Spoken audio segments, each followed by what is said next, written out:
मूर्ती दाखवतो.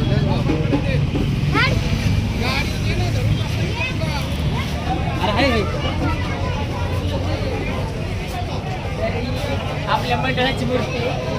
आता तुम्हाला चेहरा दाखवू शकत नाही, मंडळात गेल्यावरती फोटो दिसणार तुम्हाला. आणि हे कोणाची आहे तिकडे बाकीचे?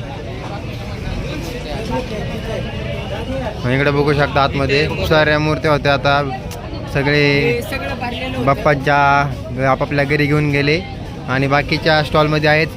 हे बघू शकता. चला तुम्हाला दाखवतो. हे बघा गर्दी, गणपती बाप्पाला घेण्यासाठी गर्दीच गर्दी झालेली आहे इथे. तर अध्यक्षाला घेऊन आम्ही आता अध्यक्षकडे एवढा पैसा आहे, अध्यक्ष मंडळाची मूर्ती नाही ना, पिल्लर घेऊन आले. अध्यक्ष म्हणतो हे सगळं लावायचं, ओढी वाटा काय, जे भाऊ, जे काय. अशा प्रकारे आम्ही गणपती खरेदी केलेले आहेत. आणि जे ह्याच्या घरचा, आमच्या घरचा आणि दुसरा एक मित्र होता, तो आता त्याला इथली मूर्ती पसंत नाही आली म्हणून तो दुसरीकडे बघतोय. तोपर्यंत आम्ही आता बाकीचे गणपतीचे मूर्ती कशा प्रकारे बनवलेत ते बघतोय आणि तुम्हाला आता अजून वेगवेगळ्या मूर्त्या दाखवतो.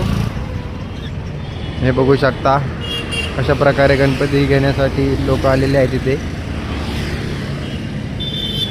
गर्दीच गर्दी. खूप लांबून लांबून लोक येतात. पुणे सोलापूर हायवे आणि शेजारी आपल्याला आपल्या मंडळात एवढी मूर्ती घ्यायची.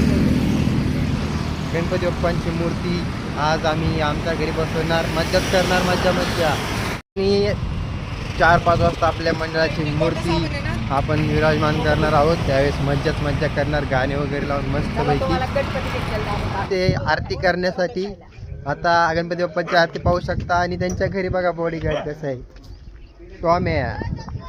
टॉम्याचं नाच कोणी करायचं. चला आरतीला जाऊयात. मला दाखवतो आता यांच्या गणपती बाप्पा.